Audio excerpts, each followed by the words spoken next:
Bonjour. Lors de ma dernière chronique, je vous indiquais que l'Australie faisait état de requins évoluant dans une ville inondée. Cette information incroyable et surprenante soulevait la question de la mortalité actuelle dans les océans. C'est un fait qu'il sera difficile d'établir tant la mort d'un animal marin peut être discrète. Et cela est prouvé par un cas espagnol. Des corps sans vie ont été retrouvés par hasard, les riverains ayant donné l'alerte suite à des relents pestilentiels. Sans ce processus naturel de décomposition, ce sont environ 40 000 poissons qui seraient décédés sans être comptabilisés. Idem pour ce couple de dauphins venus mourir dans une mangrove. Ce sont des pêcheurs qui les ont découverts en passant à proximité de la berge. Et combien de cas isolés ne seront pas répertoriés? Combien de personnes n'oseront pas parler d'animaux morts chez elles, gardant à l'esprit certaines psychoses récentes? L'histoire semble se répéter inlassablement.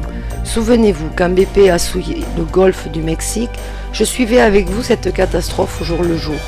Peu de temps après la disparition de la plateforme dans les eaux très riches en vie animale, je me posais des questions.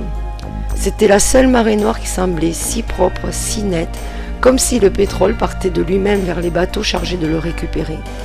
Rien à voir avec des catastrophes du passé qui avaient un potentiel de pollution équivalent. Nous avions tous en mémoire les images des animaux morts englués par le pétrole qui s'échappaient des cuves de l'Exxon Valdez. Cette catastrophe présente ne ressemblait visuellement parlant à aucune autre du passé. Ensuite, des photos et des vidéos sont arrivées. De catastrophes propres, nous avons littéralement plongé dans l'horreur de la réalité avec la vision de la mer souillée par des tonnes de produits toxiques.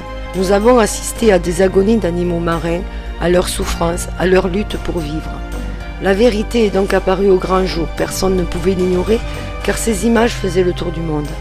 L'ampleur était telle que la légende de la boîte de Pandore revenait en force, créant une crainte sourde pour l'environnement. L'avait-il ouverte avec ce trou béant sous les eaux? Peut-être. Et aujourd'hui, après le flot d'informations, nous nous trouvons dans une situation similaire. Des données disparaissent, des liens deviennent inactifs, et nous sommes nombreux à le remarquer, alors qu'en parallèle, nous apprenons qu'il y a eu des catastrophes très importantes dans le passé. Je pense notamment à cette information concernant la mort de 5 millions d'animaux marins au Brésil en 2009. Ces nouveautés sur des anciens articles nous interpellent.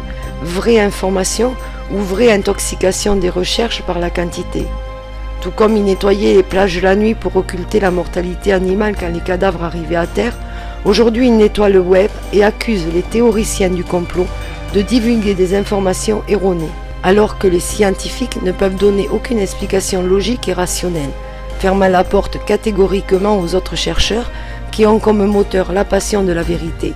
Cette passion n'est certes pas diplômante, mais elle est redoutablement efficace.